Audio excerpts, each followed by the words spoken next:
Here to introduce Ken Fisher is Hall of Fame legend Lucy Billingsley.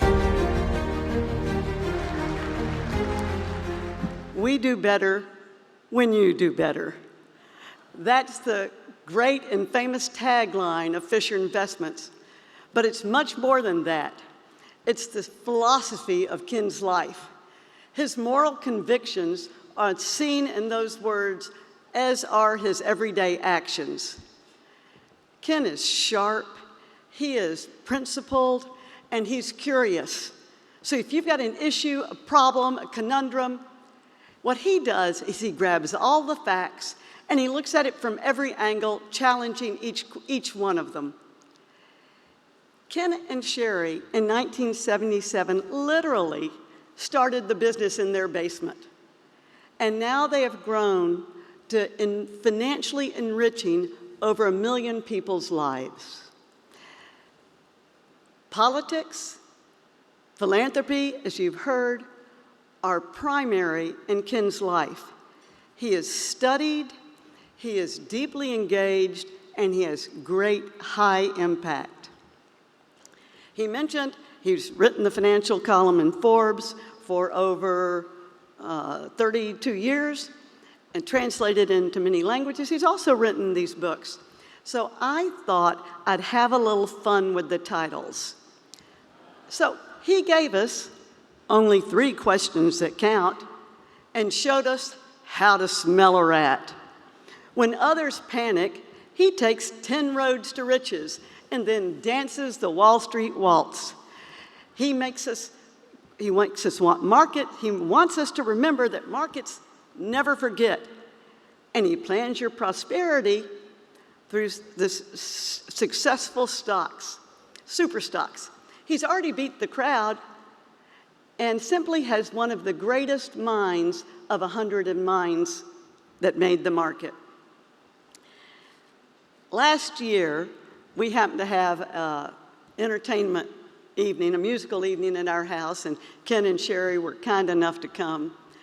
And lo and behold, they gave Ken the mic, and he sang "Georgia on My Mind" as good as Ray Charles.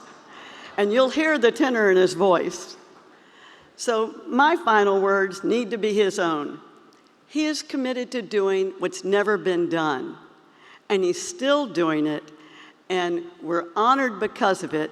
And so it's with the greatest respect I invite Ken to the podium.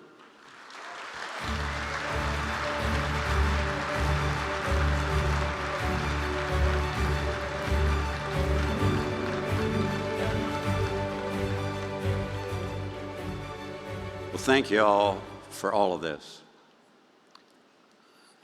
Just standing here is an exceptional honor. Actually, just getting to know Lucy is an exceptional honor. I mean, if you don't know Lucy, she is an absolute pistol.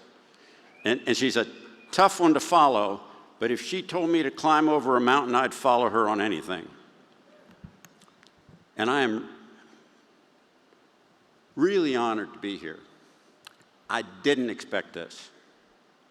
I didn't know I was even being considered. When I was notified, I thought it was some kind of prank, a mistake. So I called a number to diffuse it. And I got Meredith, executive director, explained that I'm a carpetbagger. I'm a multi-state loser who relocated here from Washington State just 6 years ago, not that long, so something must be wrong. Meredith assured me that 5 years was the cutoff, and under the rules, I was official, so I qualified. So I asked her all about the rules. How was I selected? When I learned the full process, including being voted in by all of the living inductees of the past, then I was truly honored, humbled. Now, Lucy had dragged me to one of these dinners in Dallas some years ago, and I was dutifully impressed, but I never dreamed that I'd be up here, since all of the inductees that year were really longtime Texans. I moved here from Washington State. It's a pretty place, but in Texas. What makes Texas special, make no mistake, is Texans.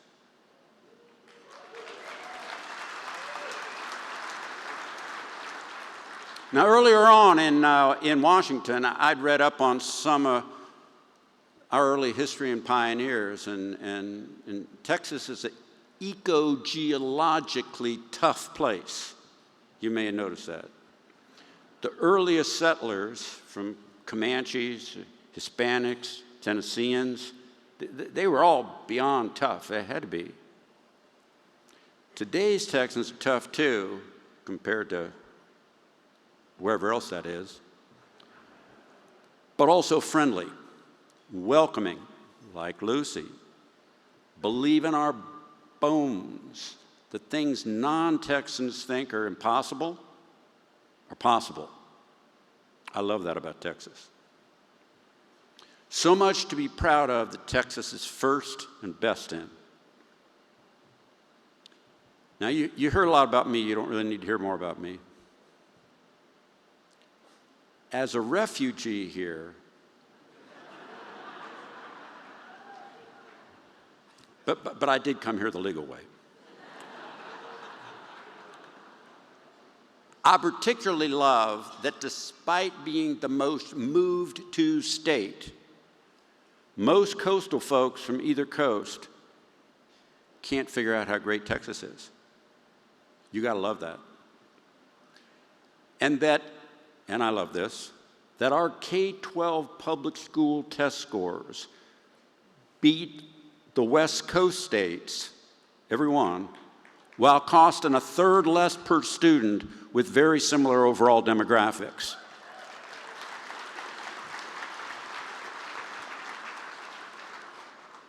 Tough and caring.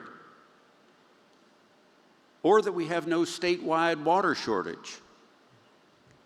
Now, it's amazing because you all know Texas only has one actual natural lake off the Louisiana border. Built all the rest. Texas tough, ever futuristic. Or that we keep expanding freeways and building more, unlike most states. And I love that this Business Hall of Fame exists. Now, after my call with Meredith, I looked up past inductees, and many of the early ones were business heroes of mine from when I was young in my 20s and 30s. I'm a septuagenarian. In my 20s, I was briefly a kind of a failing part-time semiconductor analyst. And back then, I visited Texas Instruments from time to time and was always stunned by J. Eric Johnson stories, early inductee, partly as a co-founder and CEO at Texas Instruments, but also then as the recent mayor of Dallas, who largely evolved the vision of the infrastructure of what became my new hometown as it was to become. Business and community, but also Charles Tandy, Sid Richardson, Mary Kay Ash, Ross Perot, Stanley Marcus, so many more. Moved here to Dallas, befriended Mort Meyerson. I mean, these are people you just can't make up. But here's the point. To see how great Texas and this organization are, go look up other states' Texas Business Halls of Fame. I urge you to do that sometime. Few states even have one. They don't honor business. And those that do pale by comparison to this one. Pale. Just go online and start looking. It will impress you dutifully. Saving time, I won't detail how and why, but said simply in my soul, most of my life been a core faith in the beneficence of capitalism and its benefits to the material life of humans. Every good possession or service that you bought somehow, some way, came down from capitalism. was innovated sometime by capitalism, survive better than lesser comparables through business competition. You got it voluntarily, free will, your choice, no force, unlike most of the world, by agreeing, whether you think of it or not when you do it, that it was worth the price or was the best could be gotten for your needs or desires. I love capitalism and what it's done for people since its creation around the time of our country's birth. And this Hall of Fame both honors capitalism's Texas innovators, but also side-noting non-Texas contributions to Texas, like J. Eric Johnson's. And I say our state very proudly. I am a proud Texan. I will be a proud Texan. This Hall of Fame is great for Texas, and it itself is an innovative leader relative to what you get elsewhere in the lesser 49.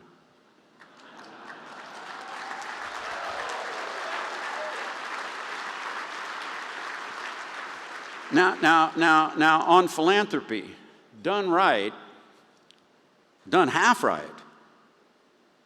it's a lot of work. To me, its goal is to build sort of like investing, and needs accountability and results, and lots fail at that. Now, my boss, she's been officially my boss 56 years on Tuesday.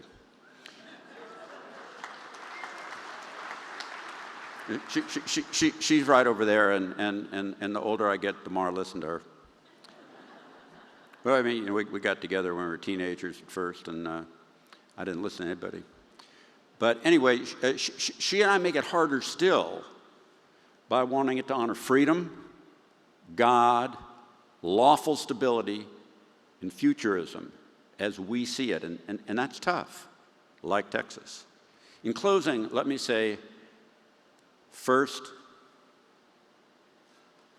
I really didn't know that Lucy had put me up for this.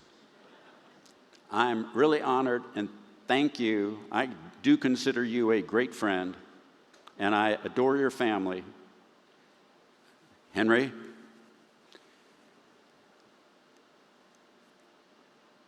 but let me say this Hall of Fame exemplifies what Texas creates, which adds to making me a happy and proud and permanent refugee here. I accept this introduction honor humbly, or as humbly as I'm able for somebody that's not all that humble. And thank you all for coming to honor this entire process and institution. Thank you to the Texas Business Hall of Fame, and God bless Texas.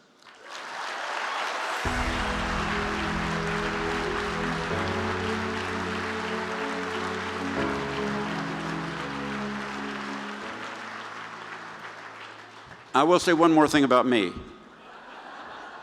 Of the inductees tonight, I'm the only one wearing boots. I noticed that.